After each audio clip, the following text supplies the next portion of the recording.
how Mike Mew thinks of bone growth or bone changes. Bone change is wrong. I think it's completely wrong.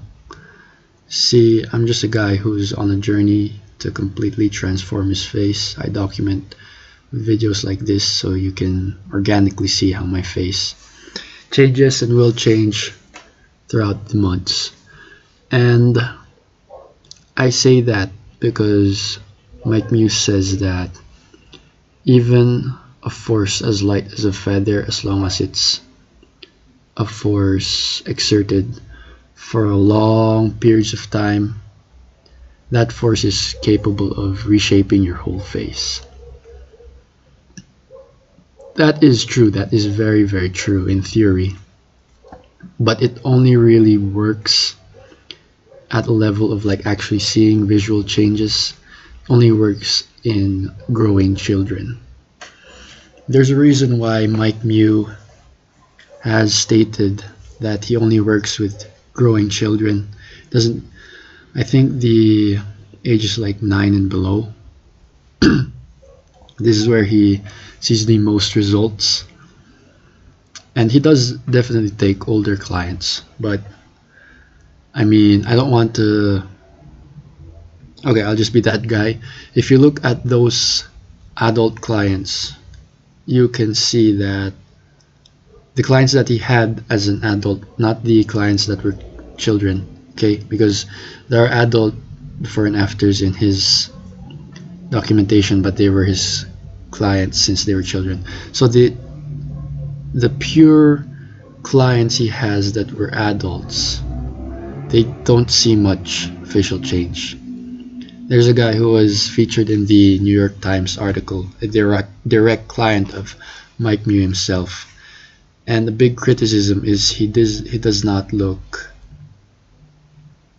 developed, let's say. He looks kind of recessed. And the criticism was unfair, definitely. But it just speaks to how this mindset or this conventional thinking of only soft and prolonged forces change bone is wrong. See, there's number one reason why it's wrong is the literature on science, or the science on weightlifting.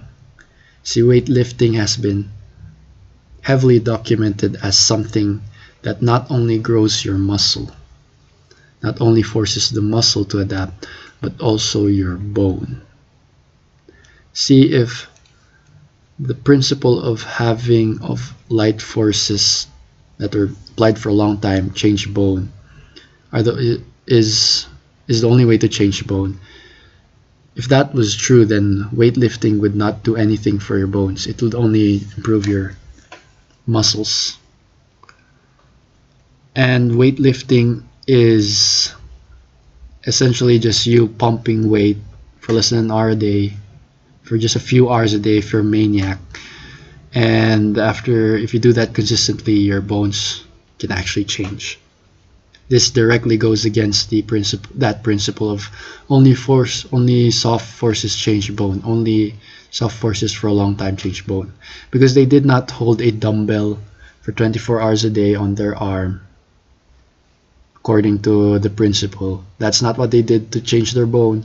What they did is hold a heavy to moderately heavy weight and pump it for a few hours a day, less than an hour a day, and that was enough to stimulate bone growth and bone change. That's reason number one. Reason number two, if you look at any viewing forum, Reddit results, or anything, the people who have gotten good results across the board, if you look for it, or they just state it explicitly, they say that they hard mewed. They did not just passively train the tongue to stay on the roof of their mouth. They actively pushed their tongue against the roof of their mouth. And this again goes against that principle of only soft prolonged forces change bone. it's actually very clear to see that hard, intense, but intermittent forces actually stimulate the bone and force it to adapt at a way faster rate, at a more effective manner. Yes, I'm not going to deny that soft, prolonged forces can change bone, but it's probably the most inefficient way to do it. And if you actually want to do it as a grown adult, then push hard. And if you push hard, you automatically can't do that every day. As long as you push to an extent that it reached this osteogenic threshold, then your bones will adapt. And you do that every day, then you can see changes, actual changes. Third reason is thumb pulling. This phenomenon of thumb pulling. See, the number one guy I would say in this scene would be Jordan Wood. So Jordan Wood is a guy who has really good documentation of how his face has changed, how the bones in his face have changed, and you can clearly see that there was change in density and also position, so the bones moved, and he attributes that to thumb pulling. Thumb pulling directly goes against the soft prolonged force principle, because thumb pulling is just intense, hard, intermittent force. You cannot thumb pull for hours on end every day. You do it for a few minutes, you do it consistently, and the fact that it has been able to change this guy's face is a shocker if you believe in the prolonged soft forces principle, because it just directly goes against it. But it actually worked. It actually worked in quite a fast time frame. And the last probably anecdote or reason is just look at my results. My results are not amazing. See, I don't have the iron jawline of Mike Mew yet as of now.